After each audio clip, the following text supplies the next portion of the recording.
How's it going, people? Today I'm bringing you my Boss Destroyer Venomous build. This thing is designed to just delete bosses as fast as humanly possible. It deletes Sphere 4 Beastmaster, it deletes Talon of Pyre, Solo. It's just nasty overall, and I've been getting a lot of questions about it, so I wanted to make a build video for you, just so you can see how I do it, and you can copy it and do the exact same thing. It's a ton of fun. So, if you want to see more build videos like this, like, comment, subscribe, you know the whole deal. Shout out Wayfinder Discord, you guys are awesome. And without further ado, let's just hop into this. Okay, so Venomous, the most important thing that I want to just start out with is kind of just a brief summary of how this build works. It's a little bit reversed from how I normally do build videos, but I don't want to have to jump around a ton. So this quick summary is that we're getting this weird multiplicative scaling off of her Master of Venom's passive, which does ability power damage, and off of the double hit from daggers and the damage amplification and quick hits of flourishes, combined with the crit rating mastery from Inspiring Flourish. And basically what this allows us to do is stack insane amounts of crit power and not have to worry so much about crit rating. And through that, our weapon power and ability power are going to be amplified by the crit power, which just leads to this crazy hybrid scaling that she can have. That's going to make it so your weapon hits do a ton of damage and your ability hits do a ton of damage and heal you really well. So that's kind of like the summary. It also, because we're scaling like that, Unstable Ancient's Tear and Purified Dragonkin Blood, these two are like some of the two most busted elixirs in the entire game. It scales ridiculously well with these, and I'll explain that in a little bit. But first off, let's look at the accessory set that we're using. I'm using Bottle of Shadows, Essence of Night, and Shadowing Journal. This is the Gloom Monstrosity set. I can put Wayfinder DB links down in the description, but essentially to farm these, you need to pop Shadow Imbue and run some dungeons. You want, in my opinion, all attack slots if humanly possible, because again, I'm just going for as high damage as humanly possible. If you feel like you need a little bit more health, feel free to slot in some HP echoes. But the reason why we're going this build, or this set, excuse me, is because it gives us exactly what we want. We want 10% total ability power and crit power. Those are like two huge things. And the individual accessories themselves don't have a ton of wasted stats on them, which is honestly like some of the best parts about this set. A lot of sets have really crappy individual stats, even if the set bonus is really nice. It's one of the few sets that actually makes sense to run. And then I'm also running Knight's Edge, which has some solid weapon power, ability power, and crit power scaling. And the dagger mastery, like I explained before, is just insane in terms of damage output on this build. For potions, I usually run Unstable Ancient's Tear and Purified Dragonkin Blood. I'm going to have a separate video just explaining where you get those from, because it's a little bit of a hassle, but as far as boss farming is concerned, they're invaluable with this build, and Venomous is one of the only characters in the game that can take advantage of both of them. So for abilities, I run 3 Transfusion, 2 Vampiric Blasts, and 2 Venom Thrusters. I don't put any points in the ultimate because a lot of times when you're farming bosses, you don't even have enough time to generate the ult, and it's just not worth it. You can delete bosses without it. And we're getting a lot of extra ability power from various echoes, but it's not really like a spell casting type of build. So I'm mostly focusing on things that I can cast quickly that are going to either heal me or do more direct damage. So Vampiric Blast, making it so it can consume clouds. Venom Thrusters, giving me 50% reduced damage when I use it, and spawning an additional Venom Cloud. And then Transfusion, just adding more damage and more healing to it. This combo, I think, is just really nice, and there's nothing that I really think needs to be changed that much. I don't really care about the slow on level 3 of Venom Thrusters or the extra heal over time for Vampiric Blast, but your mileage may vary. You can change it to whatever you want to. Daggerfall is the weapon ability for Knight's Edge. It just does a solid amount of burst damage, and even though we're not specifically stacking weapon power in this build, because we have so much crit power, it hits like a truck.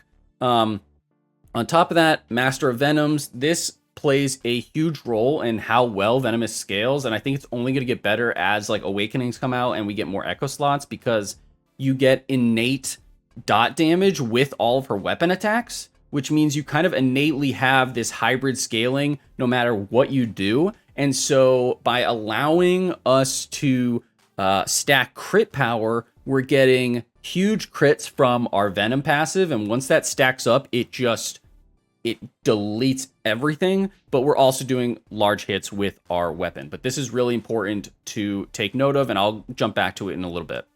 As far as echoes are concerned, going to be going as much crit power as humanly possible. My build isn't even fully min-maxed. I'm still farming a bunch of stuff, but the really important echoes to keep a lookout for are the Wolf Echo. Those spawn in the Reaver Woods zone. They're a little tough to actually like target farm, but that's where you get them from. They spawn from the wolves in there, and that is just raw crit power.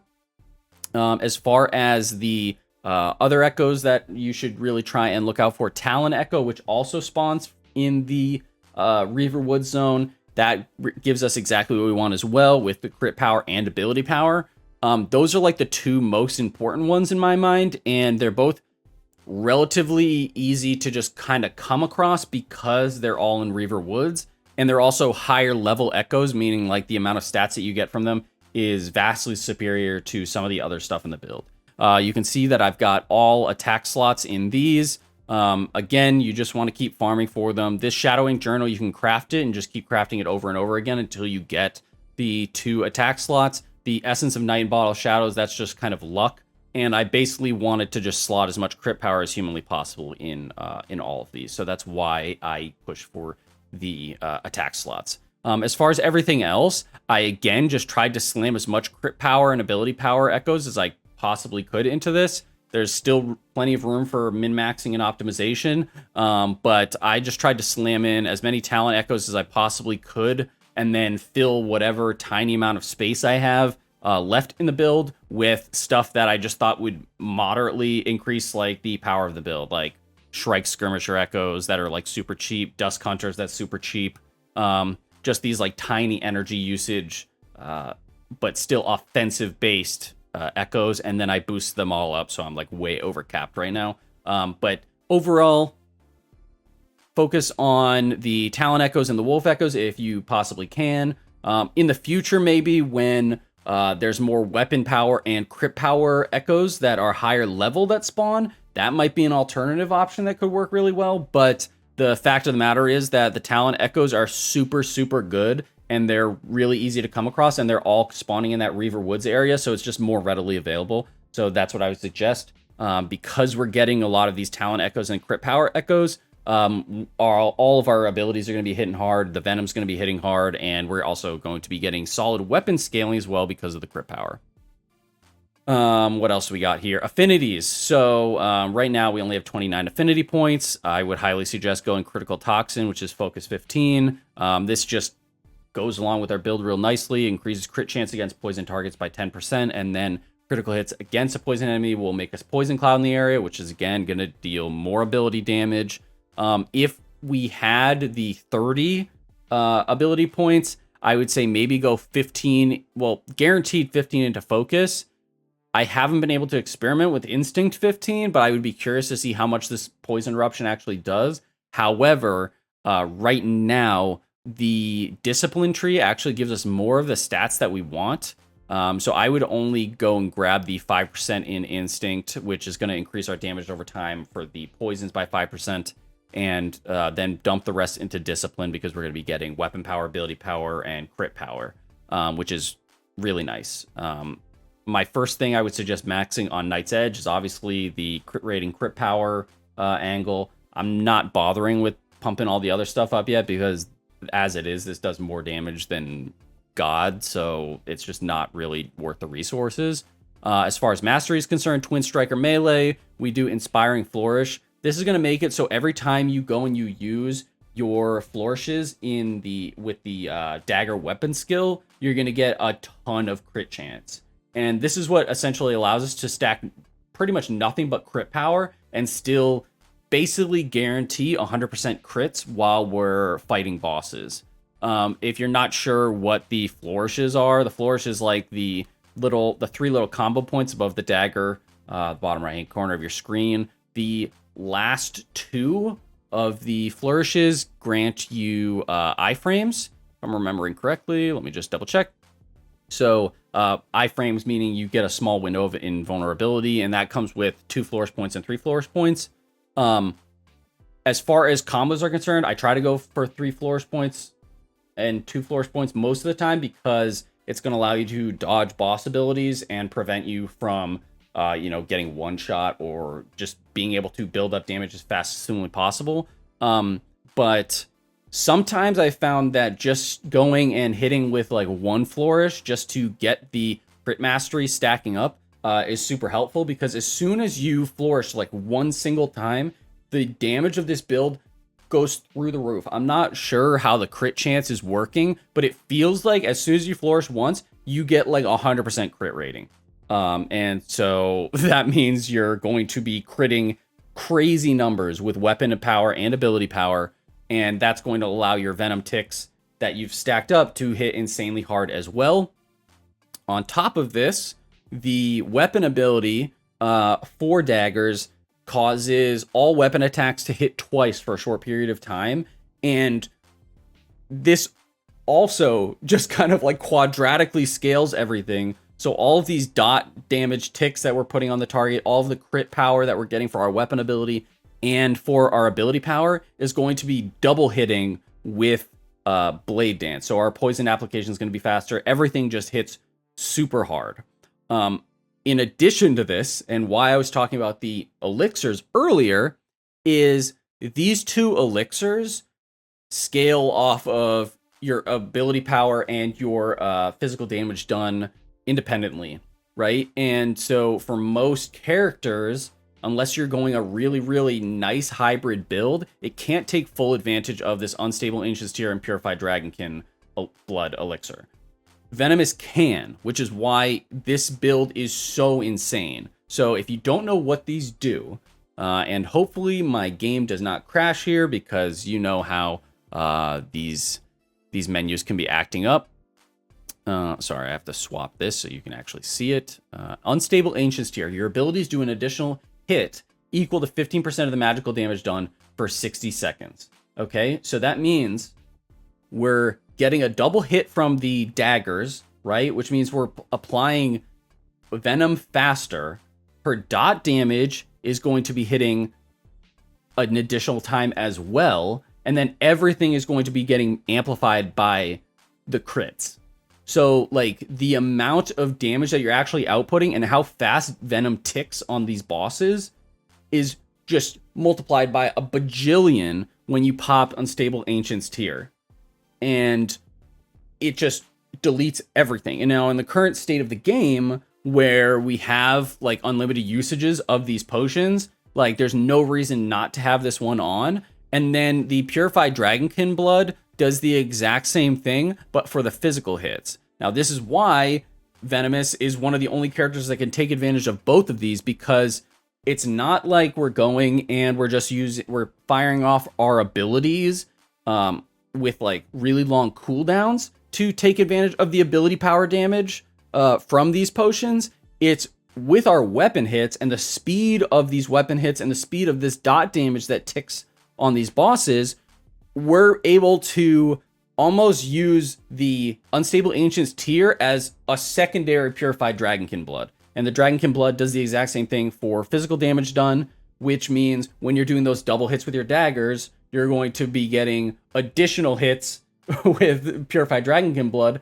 And then that's all the same thing is basically being applied to the venom that you're hitting and the amount of damage you're dealing with your dot damage. So overall, you're just getting this like, and I'm sorry if I'm droning on about this, but you're just getting this like it seems like this ridiculous scaling.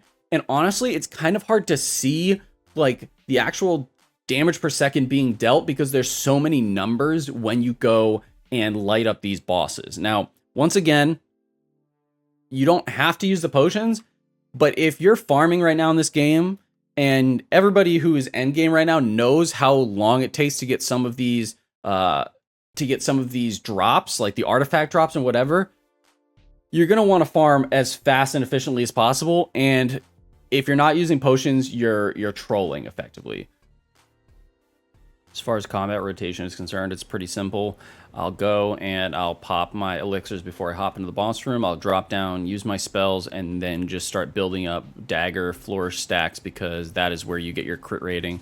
And then after that, the damage just skyrockets. So for the sake of this video, I'll just build up to 3 flourish stacks, and then you can see how the damage starts scaling insanely. Like, I don't even have to keep touching the boss. He should just die from that alone, which is just ridiculous. So that is just the build in a nutshell. I think I've covered everything. The only other thing I'll say is I have the first artifact on as well, which makes it so at full health, your ability power is increased by 5%. I don't know how much of a factor that actually plays into this, but that is the entire build in a nutshell. As far as min-maxing is concerned, again, more crit power, maybe more ability power, higher rarity items, or maybe if you can just slot your things in better. But in general, like, this build takes care of absolutely everything in the game that exists right now. And the only modification you would really want to make is maybe if you're trying to farm dungeons more and you're not as good at parrying with daggers and like melee weapons, maybe add in some health echoes so that you don't get like one shot by stuff. But overall, build is nasty. I hope this helps you guys out. I hope I didn't drone on too long, but it's kind of like weird how it works. And I hope that this helps you guys out. So if you want to see more build videos like this, please like, comment, subscribe, and let me know what you want to see next. I have Silo at level 30. I've got Kairos at level 30 and Venomous at level 30. My Nis is 20 right now, and Senja's at like 14 or something like that. But with the current state of leveling, don't really want to be dealing with that shit. So hope this helped you guys out. Thanks for watching. Peace.